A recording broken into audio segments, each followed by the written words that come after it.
profil singkat ataupun hal-hal kece yang sudah dilakukan dari seorang Terry Lee, yang seorang akuntan dan juga penulis dengan banyak karya yang telah diterbitkan bersama Gramedia Pustaka Utama pastinya. Di antaranya ada The Gorgon Series, Daun yang Jatuh Tak Pernah Membenci Angin, Ayahku Bukan Pembohong, Kau, Aku, dan Sepucuk Angpau Merah, Negeri Para Berdebah, Negeri di Ujung Tanduk, Kumpulan Sajak, Dikatakan Atau Tidak Dikatakan Itu Tetap Cinta, Hujan, About Love, About Friends, About Life, Kumpulan Sajak, Tunggu Kau Boleh Pergi, dan serial Bumi pastinya. Dan kalau ngomongin soal serial Bumi, pasti teman-teman juga yang sudah memilikinya pastinya udah tahu nih novel fantasi remaja yang berkisah tentang 3 remaja siswa SMA, mulai dari ada Raif yang merupakan keturunan klan bulan bisa menghilang. Kemudian ada Sally keturunan klan matahari yang bisa mengeluarkan petir, dan Ali keturunan klan bumi yang bisa berubah wujud menjadi beruang. Dan serial Bumi ini terbit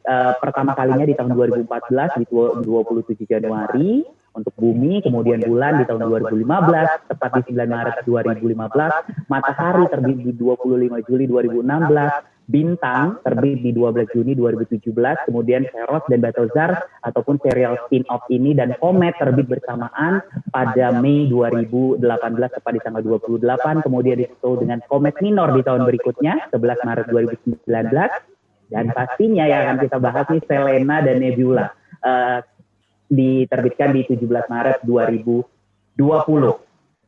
Ini teman-teman pasti udah gak sabar untuk yang masih di waiting room. Mohon maaf karena kuotanya sangat-sangat penuh ini, jadi pastikan teman-teman tetap bergabung bersama dengan kita, karena nanti kalau leave, kalau nggak bisa rejoin lagi ataupun reconnect bareng kita akan diisi oleh teman-teman yang ada di waiting room. Dan sebelum kita mengundang Bang Terry, saya juga ingin menyapa teman-teman yang ada di Gramedia Matraman. Selamat sore semuanya, rekan-rekan Gramedia dan juga para pembaca yang ada di Matraman.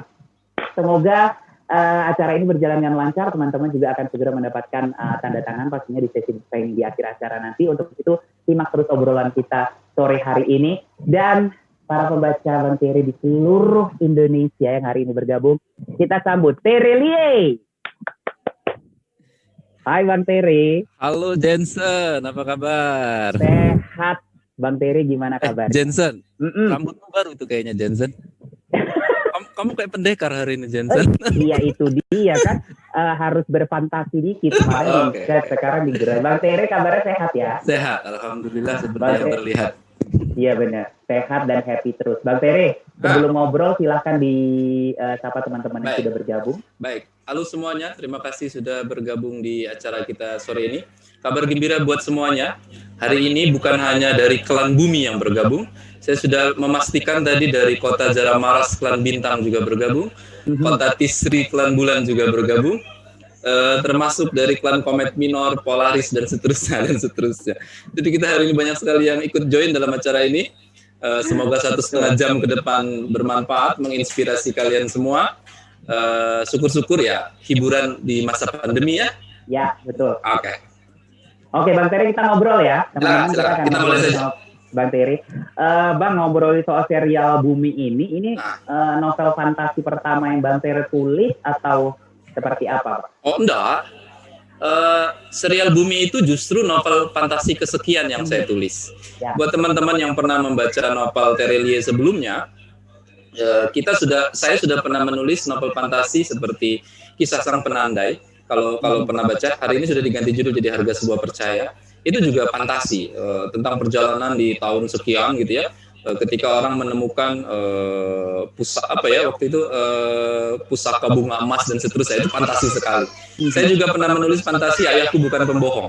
Kalau teman-teman sudah pernah baca, itu juga fantasi yang berisi dengan dongeng-dongeng gitu ya. Ada dongeng tentang suku penunggang layang-layang, ada dongeng tentang si raja tidur yang hakim yang adil sekali, dan seterusnya. Tapi serial Bumi itu memang adalah fantasi pertama yang bersifat serial.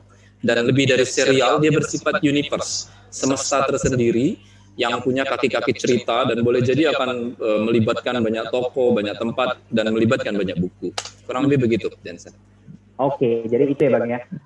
Nah, kalau kita ngomongin serial Bumi nih, terutama teman-teman yang sudah membacanya nih, pasti teman-teman jeli banget nih kalau pembaca Bang Terry. Di serial Bumi ini kan ada kode-kode ataupun angka yang sering muncul. Misalnya di kapsul terbang ada bernama di 2109. Jensen, aku potong Jensen. Sebentar Jensen. Silakan. Lu nggak nyiapin pertanyaan baru? Ini pertanyaan yang sama waktu di Yogyakarta. Pertanyaan yang sama dengan pembaca yang berbeda dong Bang Terry. Ini ada yang mau tahu juga. Mari kita berimprovisasi lah. Ciptakan pertanyaan lain apa gitu misalnya. Tapi saya jawab dulu yang ini. Sementara lu mikir cari pertanyaan lain yang berbeda, saya jawab dulu yang seperti ini. Jadi teman-teman pembaca sekalian, adik-adik sekalian, saya suka sekali meletakkan hal-hal detail di dalam novel saya yang merupakan ciri khas dari saya. Apa tujuannya? Salah satunya adalah lucu-lucuan. Itu kadang tanpa orang sadari itu lucu-lucuan saja. Seperti kode 210579 itu tanggal lahir saya. Sebagian buku ada kode itu, tanggal tersebut, entah dia jadi nama benda, jadi nama tempat, kode sesuatu dan seterusnya. Juga ada saya meletakkan simbol-simbol tertentu yang mungkin kalian tidak menyadarinya. Nah, alasan yang kedua adalah saya meletakkan sidik jari. Beginilah ya.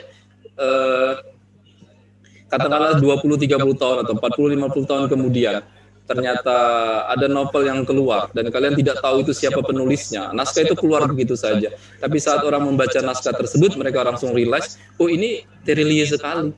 Walaupun tidak ada nama penulisnya Terry Lee. Itu artinya simbol-simbol itu berhasil. Nah, kalau kalian mau nyari, silakan saja di novel-novel saya. Misal contohnya, di novel tertentu kalian kumpulkan kata pertama setiap babnya, boleh jadi itu sebuah informasi.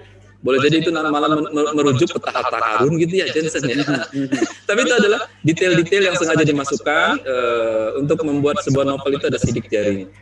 Kurang lebih begitu. Oke, jadi seperti itu memang dibuat itu untuk ruang diskusi juga untuk para pembaca sebenarnya Bang. Bisa dikatakan seperti itu ya. Ini kalau ngomongin soal pertanyaan, teman-teman ini udah banyak sekali bertanya, tapi pastikan teman-teman jangan di spam pertanyaan agar kolom chatnya bisa berjalan dengan baik ya. Kita lanjut ngobrol dengan Bang Terry. Bang, kalau ngomongin serial fantasi di Indonesia ya, ini sangat dekat dengan fantasi yang ada di luar, cerita luar dan remaja di Indonesia khususnya sering terdistract dengan fantasi yang di luar. Bang Terry hadir dengan fantasi benar-benar pure Indonesia. Tantangannya seperti apa? Oke, nah ini menarik Jensen. Jadi begini, kadang penulis lokal itu malang sekali nasibnya Jensen. Kenapa disebut malang? Ketika mereka menulis sebuah buku, dan buku itu ternyata banyak yang baca, mereka seringkali merujuk dengan versi yang ada di luar negeri seperti itu. Apalagi ketika menulis fantasi. Misal contoh, kamu menulis fantasi tentang sihir, dengan serta-merta pembaca akan bilang, oh ini mirip Harry Potter. Ya. Toh, padahal belum tentu mirip kan, tapi penilaian dari pembaca kita sudah langsung ke sana gitu ya. Atau kalau kalian menulis tentang petualangan, Hunger Games dan seterusnya, Twilight dan seterusnya. Nah, adalah tantangan yang menarik bagi penulis lokal, bagaimana mereka mengembangkan, mengkreasikan sebuah cerita yang ketika dibaca oleh pembaca lokal, mereka tidak bisa merujuk, mereka menemukan originalitas atau sesuatu ide yang baru. Nah, itulah kenapa kalau teman-teman membaca serial Bumi, saya datang dengan premis yang berbeda dibandingkan cerita-cerita fantasi di luar negeri. Contoh salah satunya yang paling simpel adalah, perhatikanlah, di serial Bumi itu, adik-adik sekalian, Sally, Ali, dan Raib bukan tokoh paling sakti. Ya toh? Kalau di fantasi luar negeri, kalau kalian cerita tentang Superman, Batman, atau cerita-cerita lain seperti Harry Potter, otomatis mereka adalah tokoh-tokoh yang paling sakti biasanya. Orang-orang yang menyelesaikan masalah, yang menghadirkan solusi atas permasalahan di cerita. Tapi di serial Bumi, Ali, dan Raib, tidak seperti itu. Mereka justru remaja sederhana, kadang sering takutnya, kadang banyak cemasnya, kecuali Ali gitu yang selalu pede dan confidence, memang dia diciptakan seperti itu, nyebelin dan seterusnya. Tapi rata-rata setiap kejadian, itulah khasnya anak remaja. Nah, yang kedua juga yang saya masukkan adalah konten lokal. Konten lokal yang boleh jadi menarik, seperti ketika mereka naik angkot, pergi ke sekolah yang sekolahnya mirip dengan sekolah kita yang ada di kota-kota di sekitar kalian, seperti guru-guru fisik, guru biologi, fisika, guru BK dan seterusnya. Itu konten lokal. Nah, bukan berarti dengan memasukkan konten lokal, cerita ini tidak bisa berkembang secara universal, bukan begitu. Justru dengan memasukkan konten lokal, dia akan strong sekali. Nah, itulah yang terjadi dengan serial Bumi. Saya merasa rumus atau resep itu berhasil ketika pembaca lokal kita mulai merasa bahwa penulis lokal tidak kalah menarik dibandingkan penulis luar negeri. Ada beberapa yang komentar, ini seru serial Bumi, ini tidak kalah serunya dengan universe yang ada di luar negeri. Atau ketika menemukan anak-anak lagi nongkrong berdiri menunggu KRL gitu ya, anak-anak SMA, saya sering berkeliling, terus mereka lagi ngobrol tentang Ali, Raib, dan Sally, itu sesuatu yang menyenangkan bagi saya. Artinya serial itu sudah mulai diterima oleh mereka. Tidak selalu penulis lokal itu kalah mutunya atau kalah kualitasnya dibandingkan dengan penulis-penulis fantasi di luar negeri. Kurang lebih begitu, Jensen. Wow. Dan ini terbukti dengan respon pembaca ya Bang ya, setiap hadir karya terbaru, terutama serial Bumi ini, terus responnya menjadi sangat detail mereka. Nah, kalau ngomongin soal beberapa waktu lalu kan kita sempat virtual dari Jogja dan juga Cirebon. Nah, Bang Darwis ini sempat nyinggung nih, sedikit kasih bocoran tentang novel berikutnya, Si Putih. Nah, kucingnya Raib. Nah, ini apakah Si Putih kucing dari klan Bumi atau dari klan lain atau gimana nih Bang? Saya sebenarnya sudah men-share ke teman-teman pembaca di media sosial saya peta dari serial Bumi fase pertama. Jadi kita punya fase pertama dulu ya, dimulai dari Bumi, dilanjutkan dengan bulan, bintang, matahari, komet, Ceros, Batozar, komet minor, Selena, nebula. Buku berikutnya adalah Si Putih. Jadi nanti sebelum kita menggarap lumpuh, sebelum mengetahui kisah bagaimana akhirnya lumpuh ini diselesaikan, kalian akan berkenalan terlebih dahulu dengan Si Putih. Si Putih ini adalah cerita tentang hewan. Di mana-mana, di setiap cerita fantasi, hewan itu penting. Karena pada dasarnya kan toh kehidupan kita itu kan manusia, hewan, dan tumbuhan gitu kan. Nah, saya datang dengan premis yang berbeda. Kan kalau di cerita-cerita lain, hewan itu biasanya kan dibayangkan sakti itu kan pasti seperti naga, burung punik, yang megah gitu ya, yang wah. Tapi di cerita saya, versi saya, justru hewan yang sangat kuat itu adalah kucing. Kucing yang di rumah kita terlihat lucu, menggemaskan gitu. Nah itu. Jadi buku berikutnya adalah Si Putih tentang kucing. Kalau pertanyaan kamu dari klan mana? Itu spoiler sekali, Jensen. Kalau dijawab sekarang, itu akan membuat teori-teori di luar sana jadi berubah semua jadinya. Tapi intinya adalah itu. Nanti baru lumpuh, kemudian nanti dilanjutkan dengan Sagaras, Ilai. Kita juga akan memasukkan Proxima Centauri 1, 2, dan 3. Ini klan khas sekali tentang pemberontak, resisten. Saya suka sekali teori tentang resisten. Dan ini semua mengerucut satu di buku pamungkasnya Aldebaran. Nah, jadi berakhir sudah fase 1. Pembaca kadang berteori itu baru fase 1 Bang Dery ya, berarti ada fase 2, fase 3, fase 4 ya. Nanti kita lihat saja lah seperti apa ya. Kurang lebih begitu Jensen. Oke, jadi teman-teman yang udah berharap tadi dijawab klan mana, mohon maaf karena nanti jadinya spoiler ya. Ini pertanyaan udah banyak banget Bang Terry. Kita sebentar lagi masuk ke sesi tanya jawab, tapi ini mewakili semua pertanyaan yang sering dilontarkan. Inspirasi yang Bang Terry ambil pada saat menulis serial Bumi ini dari mana aja? Ya. Sebelum serial ini rilis pertama kali 2014, adik-adik sekalian, proses risetnya itu sudah jauh hari sebelumnya. Saya sejak 2012 itu sudah meniatkan untuk menulis serial fantasi. Dimulai dengan bertanya ke editor saya, Mbak Pera waktu itu. Boleh jadi Mbak Pera juga lupa saya pernah bertanya gitu ya. Tapi saya ingat karena saya yang bertanya. Saya nanya dulu ke Mbak Pera, kalau penulis lokal itu menulis fantasi remaja, kira-kira laku atau tidak? Saya ingat jawaban Mbak Pera dulu, agak susah Mas. Tapi kalau saya yang nulis kira-kira laku atau tidak Mbak? Karena kan saya sudah punya pasar sendiri. Nah, jawaban Mbak Pera boleh jadi menarik dicoba. Nah, setelah saya dapat kabar gembira lah, lampu hijau lah ya, bahwa itu mungkin bisa diterbitkan dan mungkin laku, maka saya mulai riset. Jensen yang pertama kali saya tentukan adalah cerita fantasi ini akan seperti apa? Sihir tak mungkin. Karena Tereli itu adalah penulis dengan buku-buku yang beberapa genrenya religius, seperti Hafalan Sholat Delisa, Moga Bunda Disayang Allah, Tentang Kamu Rindu. Tak mungkinlah saya datang dengan genre sihir gitu ya, yang tiba-tiba simsalabim abrakadabra muncul gitu. Itu kan fantasinya berlebihan untuk saya, tapi kalau untuk pembaca lain silakan saja. Nah, apakah dia akan bercerita tentang makhluk kejadian juga tidak mungkin. Setelah saya riset begitu lama, sekian lama, saya ketemu rumusnya tentang dunia paralel. Apa itu dunia paralel? Sederhana sekali. Jangan-jangan di luar dunia kita juga ada peradaban lain yang ada gitu. Saya membayangkan ketika orang hari ini menyebut ada bintang, bulan, matahari, Proxima Centauri, Polaris, Saturnus, Uranus, dan semua benda langit di luar sana, boleh jadi ribuan tahun lalu sebenarnya itu adalah simbol dari klan-klan yang berbeda di sekitar kita. Tapi pengetahuan itu terhapus karena banyak penyebabnya, perang besar dan seterusnya dan seterusnya. Saya mikir, menarik juga akhirnya ya. Jadi dengan begitu cerita ini bisa never ending, Jensen. Artinya kan benda langit di luar sana masih banyak kan. Saya belum merilis buku dengan judul asteroid kan. Boleh jadi meteor, Pluto, dan seterusnya dan seterusnya. Nah, itu satu. Yang kedua adalah saya riset tentang karakter. Karena ini bertanya tentang inspirasinya toh.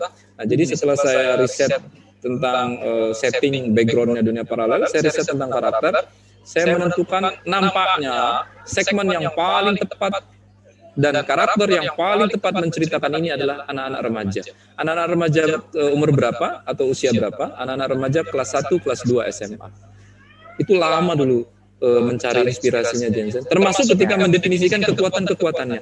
Teman-teman mungkin tidak menyadarinya. Tahun 2012 saya pernah merilis survei di Facebook. Saya bertanya di Facebook, jika kalian diberikan kekuatan, kalian akan memilih kekuatan apa? 1, menghilang. 2, bisa membaca pikiran orang lain. 3, mengeluarkan petir. 4, terbang. Saya kasih pilihan begitu banyak.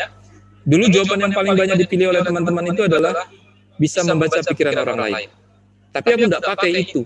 Kenapa raib itu kekuatannya menghilang? Karena yang nomor 2 adalah kekuatan menghilang. Kenapa raib tidak memiliki kekuatan yang dipilih paling banyak oleh pembaca? Karena kekuatan bisa membaca pikiran orang lain itu tidak bisa jadi cerita. Dimanapun, fantasi manapun, ketika ada karakter yang bisa membaca pikiran orang lain, cerita itu selesai. Lawan Superman misalnya, baru mau berantem dia udah tahu itu Superman mau ngapain, aku udah tahu pokoknya. Jadi artinya apalagi yang mau diceritakan tuh, lawan Batman, lawan tokoh sehebat apapun, kalau dia bisa membaca pikiran orang lain, selesai ceritanya, nggak bisa diapa-apain. Nah makanya saya pilih menghilang. Pun termasuk ketika saya survei tahun 2002, ada survei lucu sekali. Saya tulis begini, kalau kalian diberi teman, kalian akan memilih teman siapa? 1, Bumblebee-nya Transformer. 2, cincinnya Sauron, My Precious, dan seterusnya. 3, Doraemon-nya Nobita, dan seterusnya, dan seterusnya. Nah, waktu itu ketika survei, pilihan pertama dipilih oleh teman-teman adalah Doraemon-nya Nobita. Saya menerjemahkannya begini, hey, pembacaku suka karakter yang bisa menyelesaikan semua masalah. Doraemon itu kan bisa menyelesaikan semua masalah, Jensen. Kamu kedinginan, dia mengeluarkan alat bisa bikin panas. Kamu kepanasan, bisa mengeluarkan sesuatu di perutnya, di kantong ajaibnya yang bisa bikin dingin.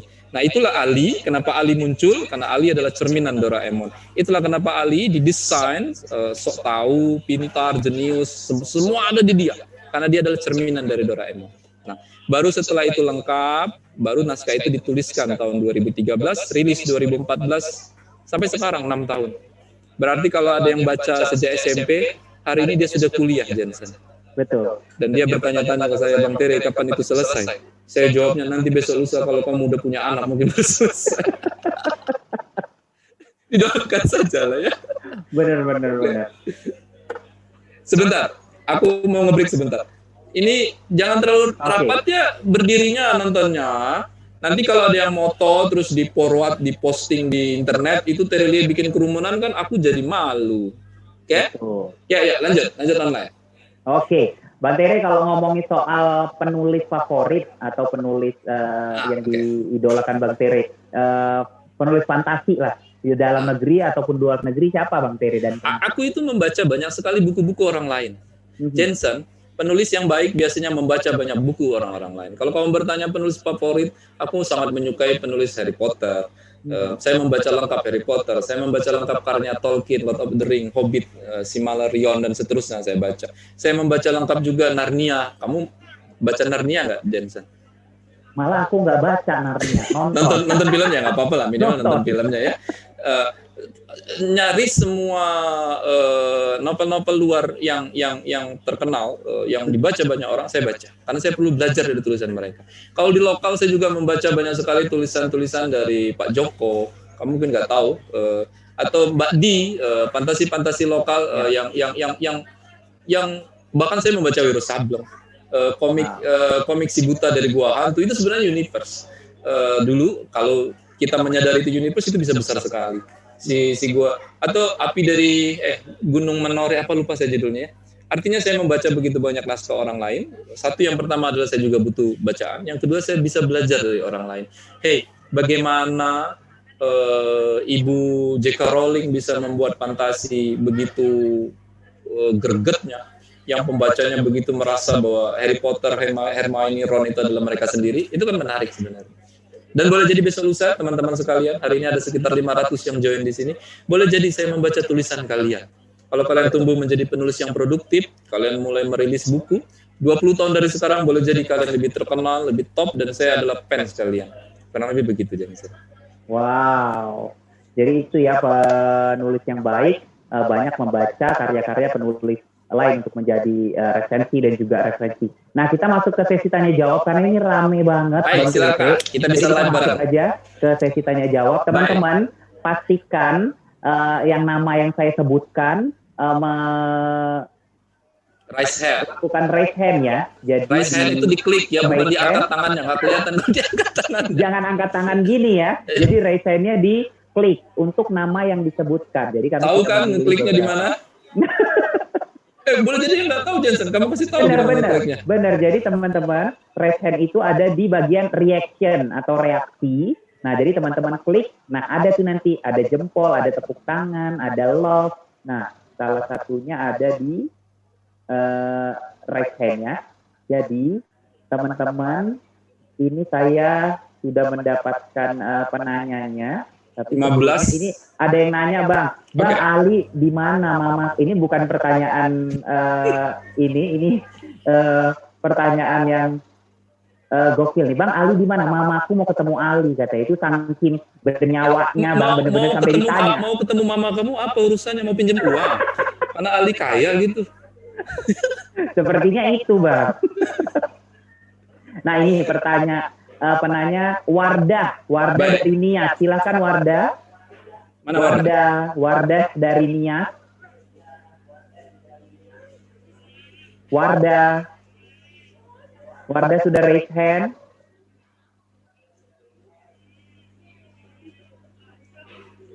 Milang kali di Nias susah sinyalnya kali. Nias jauh sekali itu. Oke, kita ke Nadia Kanani. Silakan. Nadia Kanani.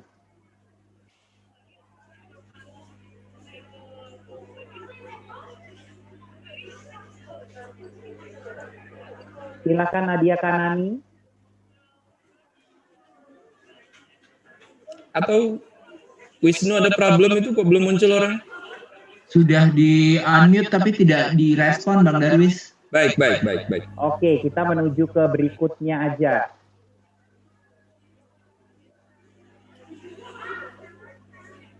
Ada Rafal. Ini pertanyaannya mengenai teknis ini. Rafal, silakan Rafal.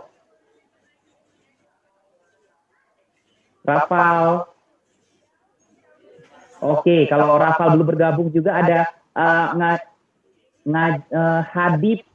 Hadi dari Purworejo. Silakan Hadi.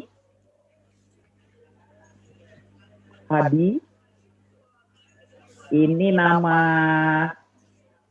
ID-nya Ngaji Matematika. Hadi Purworejo.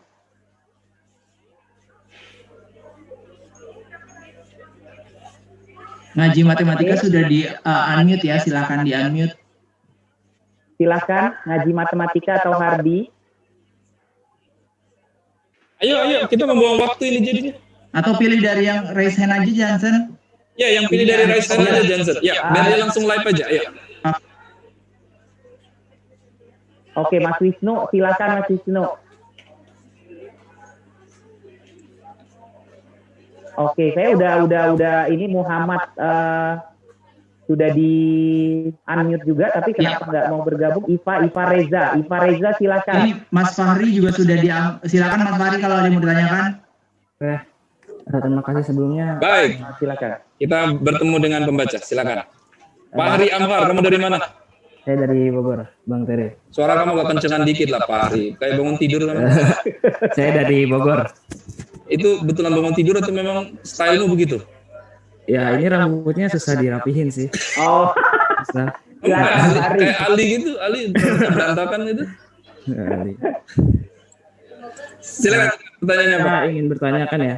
Saya pernah mendengar seorang penulis pernah bilang kalau misalnya kita tidak menyukai kopi, kita tidak akan bisa menuliskan rasa nikmatnya kopi. Terus bagaimana cara kita menggambarkan sebuah cerita fiksi yang kita tuh tidak pernah ke sana? Baik, aku jawab ya. Yang pertama, semua penulis tentu saja berpendapat apapun atas dunia kepenulisannya. Kalau aku tidak setuju. Aku tidak pernah menjadi perempuan, tapi aku menulis banyak novel dengan karakter perempuan. Dan ketika dibaca oleh perempuan, mereka bilang, itu Terelie kok tahu tentang perempuan. Nah, bagaimana melakukannya? Kalau kamu tidak bisa minum kopi, tapi kamu pengen nulis tentang kopi, kamu bisa riset. Intinya itu adalah, Fahri, riset. Aku kasih sebuah ilustrasi. Kamu tidak pernah tahu tentang tempe, disuruh menulis tentang tempe. Ada satu lagi orang yang sudah 20 tahun bekerja di industri tempe, menjual tempe, profesor tempe, dan seterusnya. Pertanyaan saya, kalau dua orang ini disuruh menulis menulis tentang tempe, kualitas terbaik tulisannya akan datang dari mana? Kamu yang tidak tahu tentang tempe, atau yang sudah 20 tahun tahu segala tentang tempe? Jawabannya simpel sekali, Fahri. Yang lebih bagus tulisannya adalah yang sudah tahu 20 tahun tentang tempe. Tapi bukan berarti kamu yang tidak tahu tentang tempe tidak bisa menyalip dia. Bisa. Bagaimana menyalip tulisannya? Kamu lakukan riset habis-habisan. Katakanlah 1 minggu ke depan, kamu buka Google, kamu baca semua tentang tempe. Hari ini kan riset enak, Pak Hari. Kamu pengen tahu bagaimana membuat tempe, kamu nggak mesti datang ke tempat pembuatan tempe. Cukup buka Google, klik di situ, video pembuatan tempe, tonton itu. Terus kamu baca tentang sejarah tempe, baca tentang apapun yang ada di Google tentang tempe. Bahkan ketika kamu nemu ada orang namanya tempe, kamu tanya, kenapa namanya dikasih tempe ya? Menarik.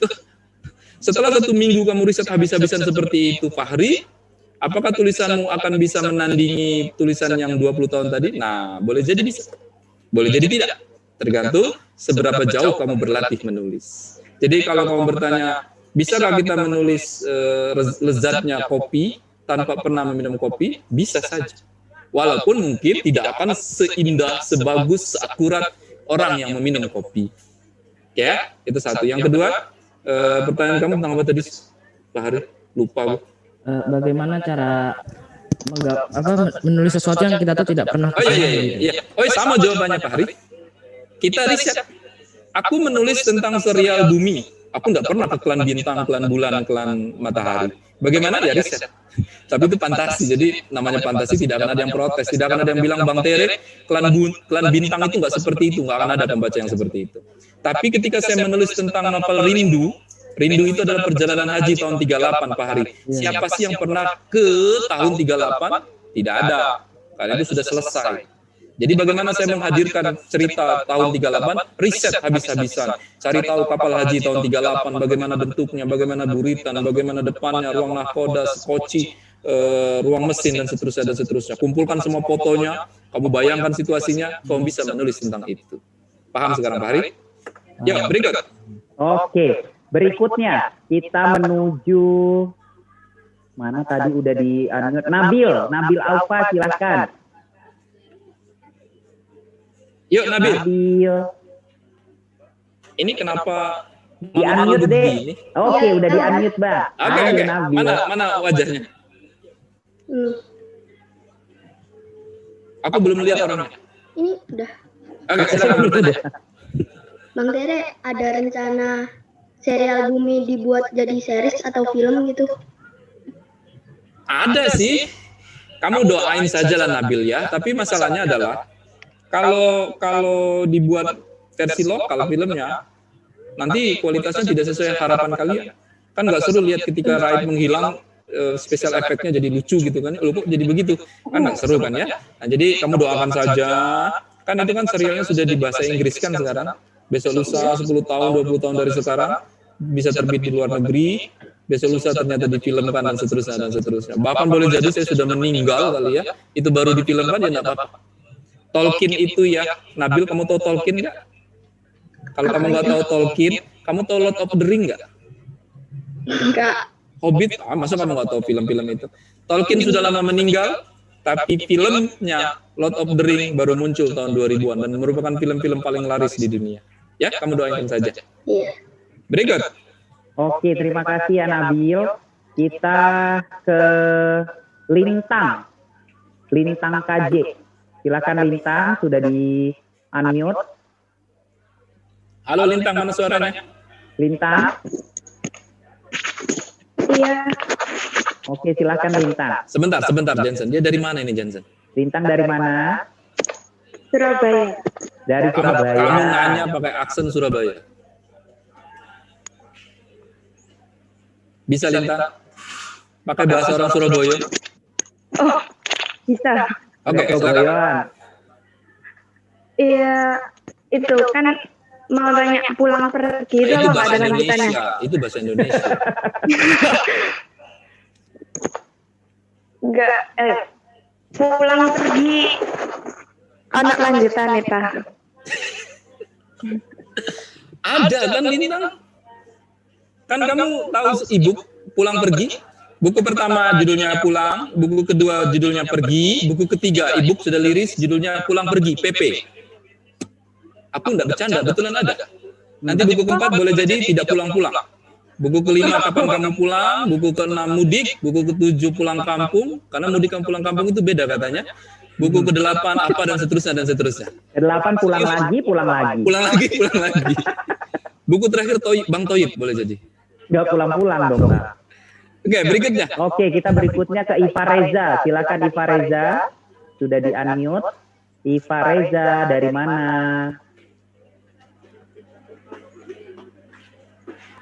Iva Reza. Oke, ke Maulana. Iva Reza. Maulana silakan. Dari mana Maulana pertanyaannya? Di unmute dulu, Dek. Nah, udah. Cakep. Terima kasih kepada Bang Garelie. Saya itu Sebentar, kamu dari mana? Dari Brebes. Kamu nanya pakai bahasa apa? Oh ya kali kata ya nanti dulu ya cepet loh.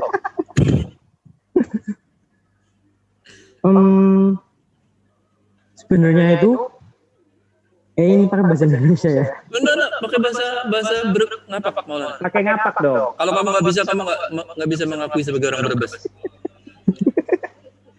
Nyong aja tahu kok. Ya Allah. Dor. Wah ini kurang makan telur asin Brebes ini Maulana. Ayo Maulana cepat. Ayo Pertanyaan. Maulana, semakin lama kamu bertanya, kita membuang waktu yang penting sekali. Ya. Pak Garelie kue dua inspirasi buat bikin novel ini dari mana sih? Oh, oke. Karena aku udah jawab tadi sebenarnya, kamu nggak merhatiin ini materinya. Adik-adik sekalian, kalau ada yang bertanya ke kamu, inspirasi dari mana saja Bang Tere? Jawabannya adalah inspirasi dari mana saja. Hanya dirubah intonasinya saja. Nah, dari mana 3? 1, banyak-banyak baca buku. 2, banyak-banyak melakukan perjalanan. 3, banyak-banyak bertemu orang. Kamu lakukan 3 ini, kamu bisa menjadi penulis dengan inspirasi banyak di kepalamu. Aku nggak suka baca buku Bang Tere, impossible kamu bisa jadi penulis. Aku nggak suka ketemu orang Bang Tere, ngobrol, diskusi, dan seterusnya. Ya nggak bisa, gimana kamu memperbesar wawasanmu. Dan yang terakhir Bang Tere, aku nggak mau kemana-mana. Lah terus kamu mau ngelihat dunia itu dengan cara apa? Saran saya sekarang adalah Maulana, kalau kamu masih muda seperti ini, berpetualanglah melihat dunia.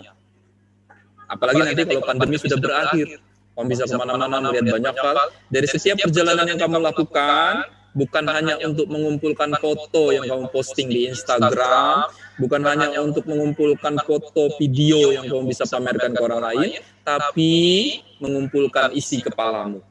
Naik gunung misalnya Maulana. Kamu orang Brebes kok, kalau kamu belum pernah naik gunung Cermai agak aneh. Atau gunung Selamet. Karena itu di halamanmu sendiri. Orang dari luar negeri datang untuk naik gunung Selamet lah, kamu yang punya halaman sendiri kok nggak pernah naik gunung tersebut. Aku naik gunung. Seusiamu dulu aku sudah kemana-mana. Tapi nggak ada fotonya Bang Tere. Ya buat apa saya posting fotonya?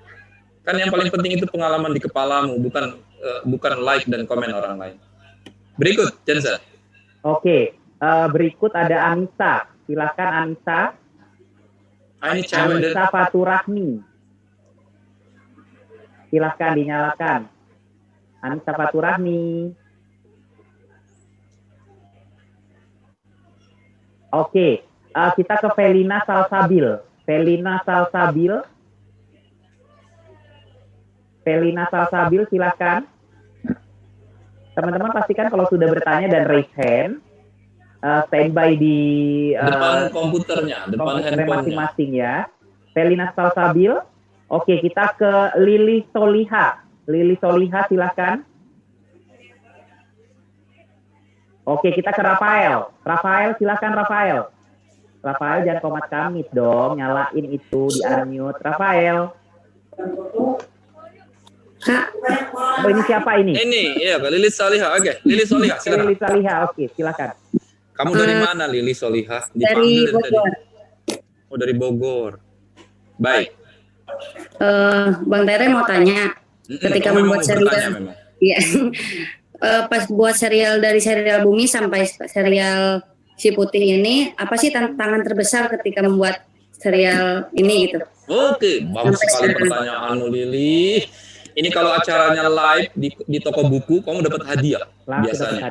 Tapi masalah nggak bisa dikirim kalau sekarang, kan? Lili, dimanapun itu, mau dia serial yang dibuat oleh DC, Marvel, atau dibuat oleh universe-universe yang lain, tantangan terbesar membuat serial adalah memastikan pembaca tetap mau baca buku berikutnya. Itu tantangan terbesar. Karena yang namanya serial pasti akan ada buku berikutnya, buku berikutnya, buku berikutnya. Dan adalah tantangan tersendiri bagi penulis menjaga rasa penasaran, curiosity dari pembaca, antusiasme dari pembaca, teori-teori yang mereka kembangkan. Nah, itu. Nah, makanya kalau kamu membaca serial Bumi, Bulan, Bintang, dan seterusnya, tiba di halaman terakhir kamu marah, kamu banting gitu ya, berarti berhasil. Karena toh kamu akan beli buku berikutnya toh, karena penasaran. Nah, jadi memang itulah gunanya serial ketika dibuat gantung itu. Ini kok nyebelin banget ya, ini jadinya gimana, lumpuh, kan? Atau yang udah baca e-booknya Si Putih, ini kok Si Putihnya malah begini dan seterusnya dan seterusnya. Ya, jadi itu tantangannya, Lili. Saya sih kalau bertanya ke pembaca segmen anak remaja, anak SMA SMP, suara apa itu?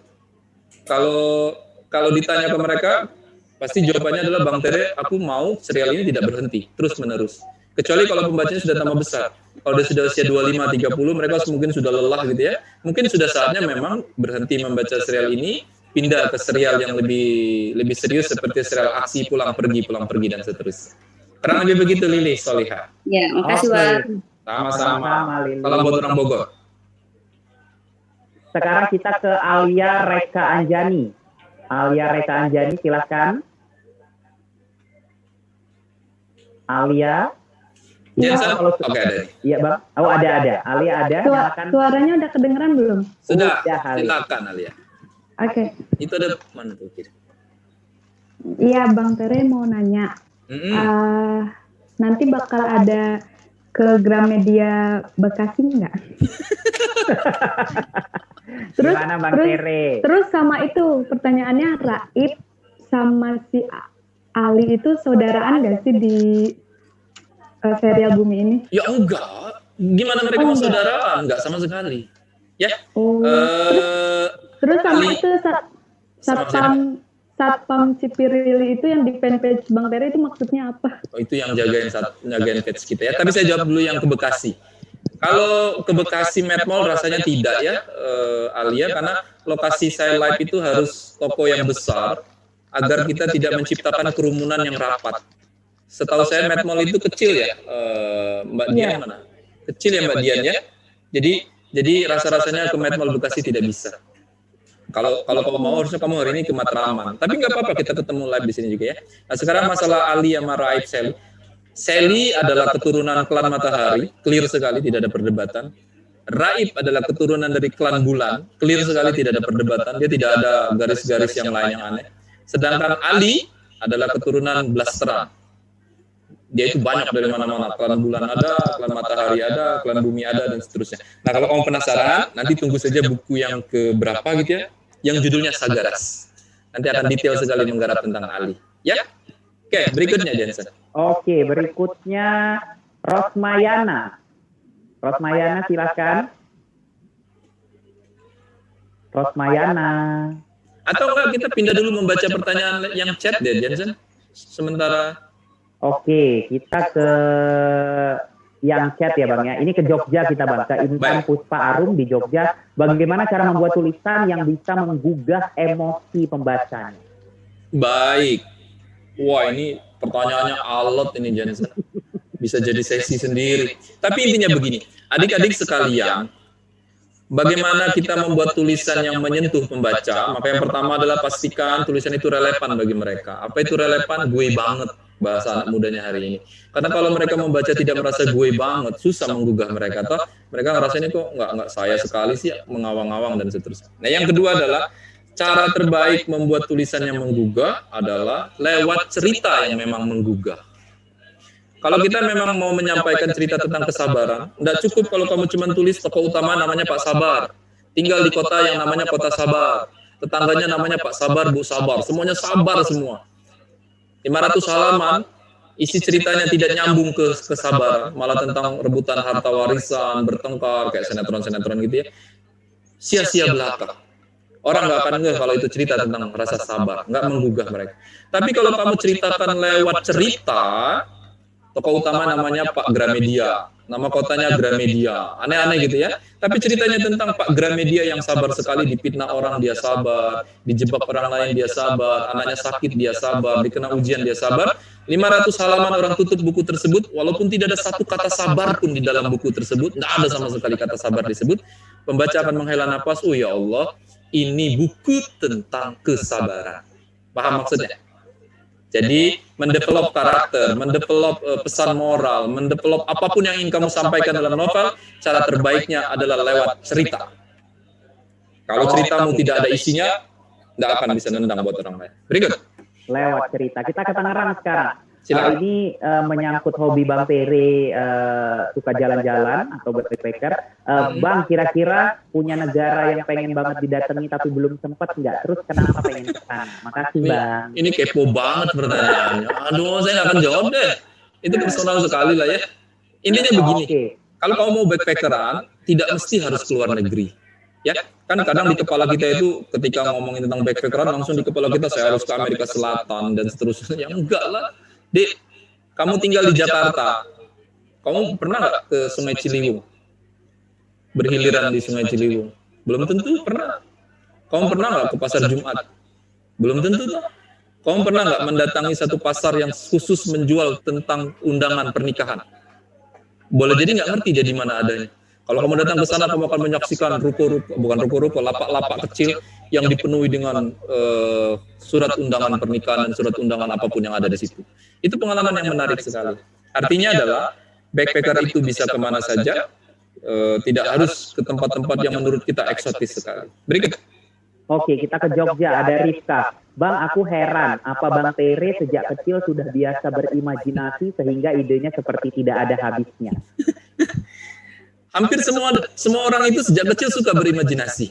Siapa sih yang tidak suka berimajinasi sejak kecil? Lihat anak kecil itu ketika mainnya, benda kecil bisa dibayangkan seperti pesawat, nih, gitu ya. Atau mainan kecil yang seperti mobil-mobilan dan seterusnya. Permasalahannya adalah kamu tetap hidup dengan imajinasi tersebut, kamu kembangkan, kamu kreasikan, atau kamu tutup buku dan kamu menjadi manusia dalam tanda kutip, sorry sekali saya harus bilang seperti ini, yang merobotkan dirinya dalam kehidupan sehari-hari.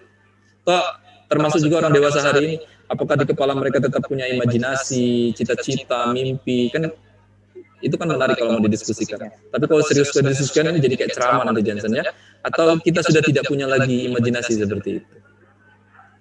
Oke. Pertanyaan berikutnya Muhammad Elki, Bang Darwis, perpindahan klan di serial Bumi, apakah ada penjelasan ilmiahnya seperti melalui cermin kah, api atau dan lain-lain? Ya, saya merancang itu penjelasannya di Bibit Jil. Jadi gini, struktur cerita serial Bumi ini sebenarnya sudah sedemikian rupa dibuat jauh-jauh hari. Bagian-bagian tertentu yang akan mengeksplorasi tentang orang tua Raib ada di Selena dan Nebula. Bagian yang akan mengeksplorasi tentang siapa keluarga Ali ada di Sagaras. Bagian yang akan mengeksplorasi memperkenalkan hewan-hewan di dunia klan adalah di Si Putih. Nah, bagian yang akan menjelaskan secara teknis tentang portal, tentang kok bisa ya kita bisa melintas lewat cermin, kok bisa ya kita bisa melintas lewat buku yang dipegang oleh Raib, itu juga portal. Kok bisa juga kita melintas lewat api, karena klan matahari dia melintas portal lewat api. Karena itu adalah teknologi yang disamarkan dalam bentuk seperti itu. Nah, nanti di Bibijil ada yang unik lagi.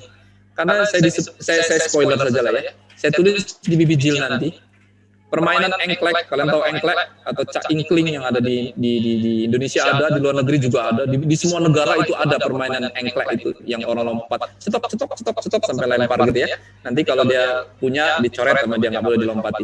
Itu juga pintu portal. Sepanjang komposisi kombinasi lompatnya betul.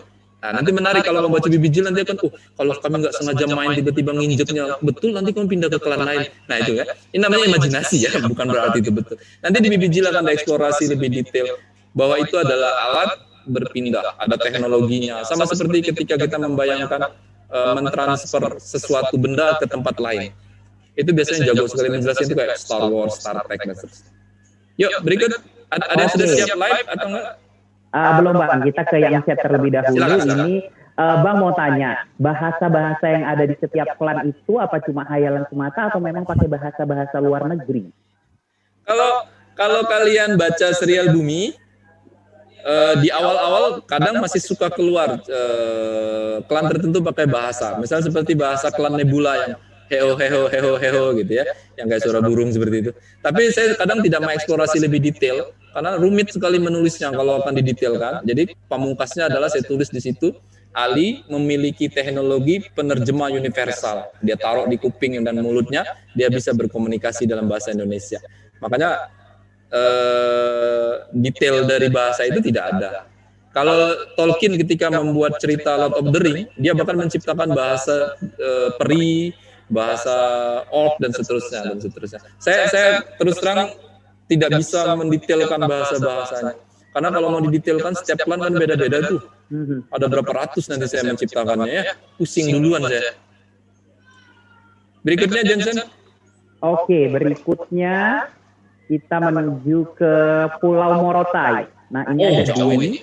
Nah, ini bagaimana Bang cara menumbuhkan konsistensi menyelesaikan menulis? Saya sudah nulis 35 halaman, tapi untuk menyelesaikannya mager. Kasih solusi dong Bang untuk penulis baru seperti saya. Adik-adik sekalian, seumur-umur saya ngisi acara, entah itu live, entah itu bertemu langsung di seminar, ataupun talk show, ataupun simposium dan seterusnya, ribuan orang sudah pernah bertemu dengan saya langsung. Tidak ada satupun anak yang bertanya ke saya, Bang Tere, bagaimana caranya agar saya bisa konsisten main Facebook, Instagraman, dan seterusnya. Tidak ada.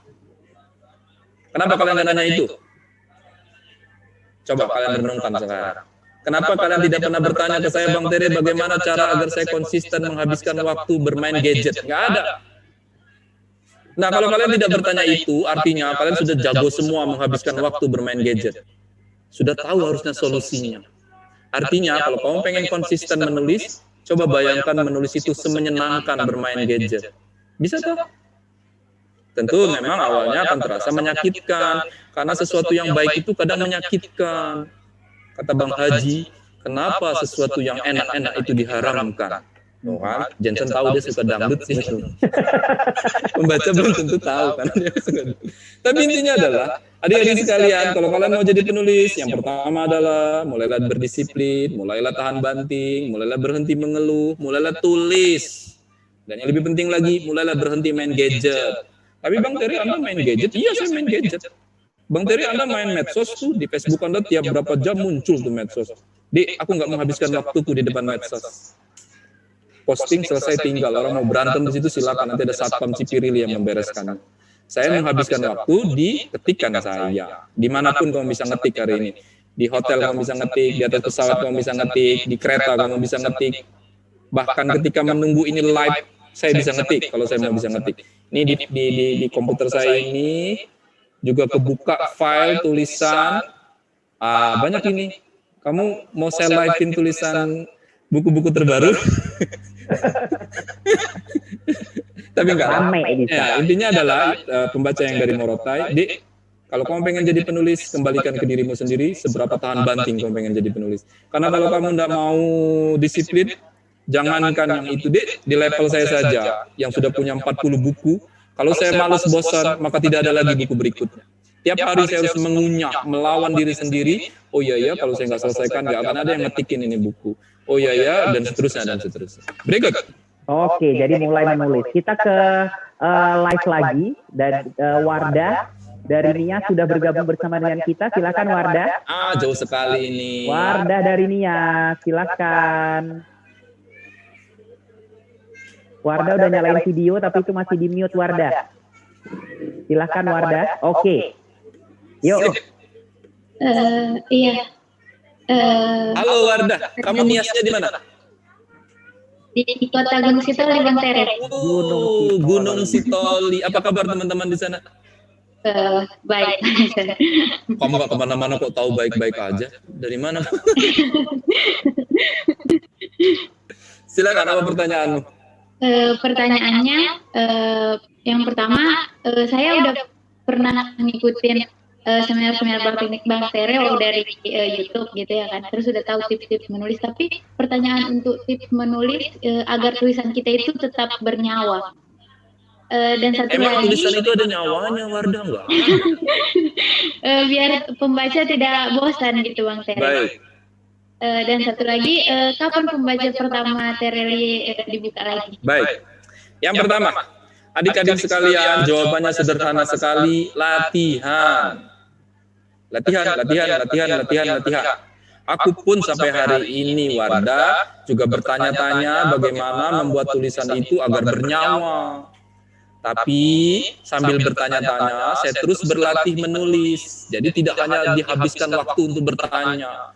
Kamu kalau kebanyakan nanya, malah nggak nulis. Mending sekarang kamu bertanya sambil ditulis. Lama-lama nanti kamu tahu sendiri. Oh iya ya, kalau dibuat begini salah. Oh iya ya, kalau dibuat seperti ini tidak sip. Oh iya ya, kalau dibuat seperti ini tidak maksimal.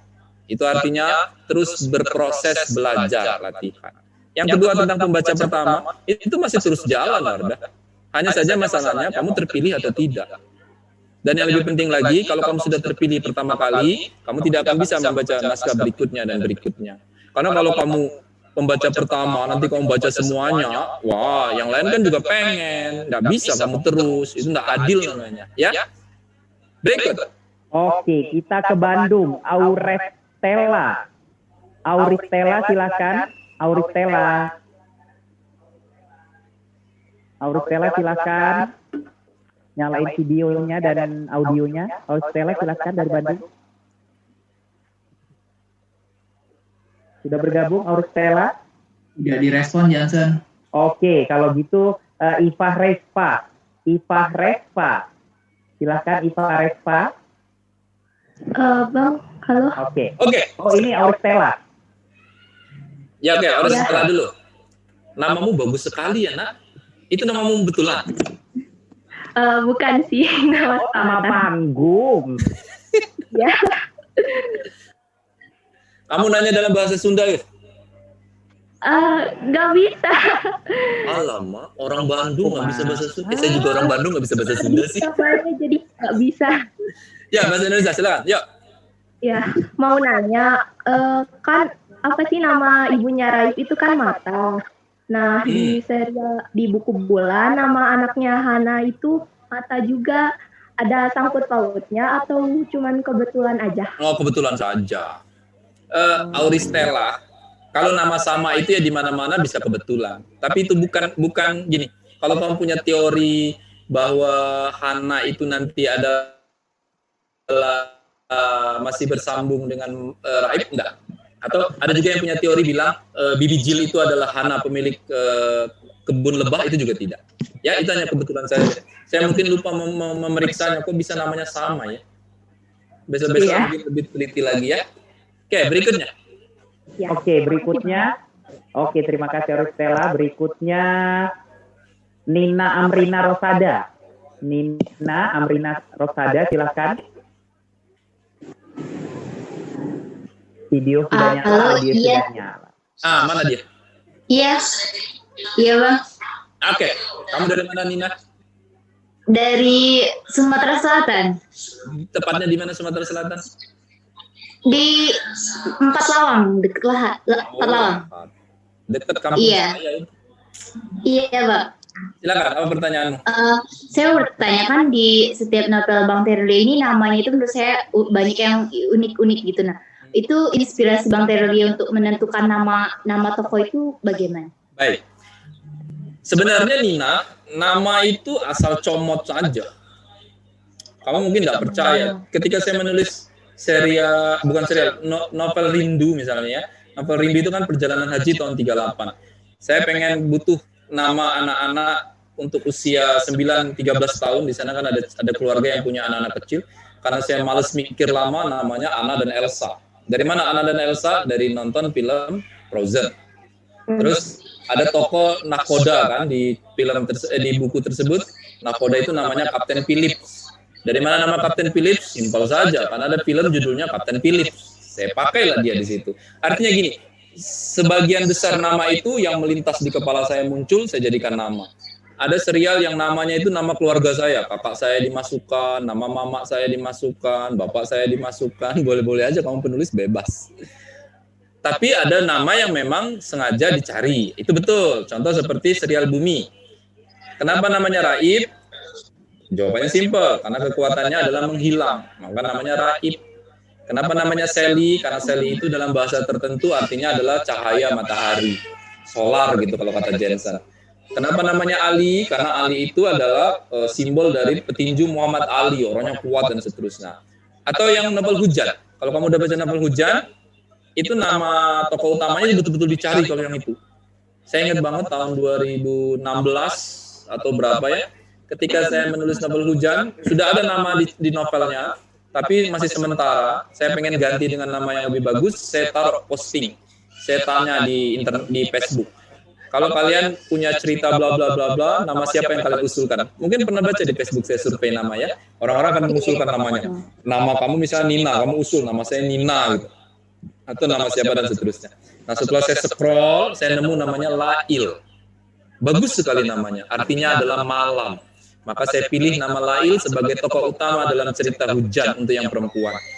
Tokoh cowoknya siapa? Biar dia pasangan, saya cari nama yang serupa dengan Lail. Harusnya kalau malam namanya Siang. Tapi nggak mungkin dong tokoh cerita namanya Siang gitu ya.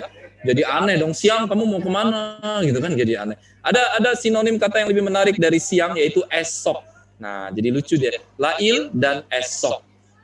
Saya jadi punya perumpamaan, saya bilang seperti ini, apakah mereka memang dijodohkan satu pasangan siang dan malam, atau jangan boleh jadi mereka tidak pernah berjodoh, karena siang dan malam itu memang tidak pernah bertemu. Mereka hanya saling goodbye saja di sunset dan sunrise. Nah, itu kan. Itu betul, kalau yang itu serius sekali nyari namanya. Tapi di luar itu kebanyakan nama asal comot saja. Nama kamu bisa saya pakai, Nina. Di buku berikutnya saya pakai bisa. Nina cuci piring, gitu kan. Nina pel lantai, ini bisa. Atau jadi tokoh antagonis gitu kan. Nino melakukan kejahatan apa. Dan kamu jangan minta royalti, ya itu cuma nama. Berikut. Oke, terima kasih Nina. Ngomong-ngomongin nama, ini namanya sama dengan tokoh di serial Bumi. Raib. Silakan Raib tunjukkan wajah dan suaramu. Silakan bertanya Raib. Betulan namanya Raib. Nah, ini dia, Bang. Raib, silakan Raib. Ini Raib betulan lagi live ini jangan-jangan. Nah, ini ngerinya iya nih, Bang. Raib. Iya, Raib betulan dia. Udah ngeri nih, udah takut dia nih. Takut pada heboh kan si wajah. Raib sudah bergabung, Raib. Video sudah nyala, Raib. Oke. Suaranya Raib. Raib. Wah, dia lupa namanya Raib nih. Oke, Raib, nanti ya kita ke Diandra yang sudah menyalakan video. Sekarang nyalakan audionya Diandra. Silakan Diandra. Tinggal klik unmute. Diandra. Oke, sip. Muhammad Abrar. Oke. Muncul di layar. Hilang lagi. Ayo Muhammad Abrar. Itu udah muncul tadi. Muhammad Abrar. Oh, ini Diandra ini. Oke, Iya, Diandra. bisa di-unmute. Oke, Diandra, silakan. Dari mana kamu Diandra? Semarang. Oke. Biar percakapan antar tokohnya itu gak basa-basi, itu gimana caranya? Bingung. Diandra jawabannya lagi-lagi latihan. D. Membuat percakapan itu menarik, dialog itu menjadi menarik. Itu adalah hasil panjang proses belajar. Karena nanti pertanyaannya bukan cuma membuat percakapan itu menarik atau tidak menarik, tapi adalah apakah percakapan itu harus muncul atau tidak. Apakah bisa digantikan dengan deskripsi atau tidak. Bagaimana membuat percakapan itu nanti TikTok satu sama lain. Apalagi ketika melibatkan banyak orang, Diandra. Kalau tokohnya cuma 2, 1 dan 2 gitu ya, Ali dan Raib, gampang percakapannya. Tapi ketika di ruangan itu ada 10, siapa yang akan bicara, siapa yang akan menyeletuk, siapa yang akan menanggapi, siapa yang akan marah, dan seterusnya. Jawabannya simpel sekali, Diandra, latihan.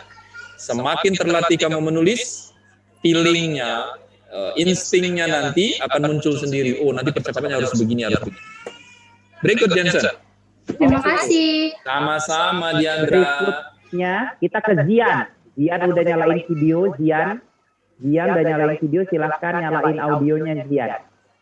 Zian. Oke. Ada suaranya nggak? Ada, Zian. Dari mana kamu, Zian? Dari Serang. Itu lemarimu warna merah, kamu fansnya MU atau Liverpool? Bukan saya yang milih lah. Mau pertanyaannya ya? Ya, silakan, Zian. Ada buku di Gogons ya? Iya, betul ya. Kok kamu tahu ada buku The Gogons? Pernah lihat di Play Store, terus coba baca ya. Terus ya saya lebih suka baca di cetak, kok nggak ada, gimana nih? Gimana nih? Cetak lah bang. Baik. Zian, The Gogons itu adalah buku pertama saya yang diterbitkan oleh Gramedia.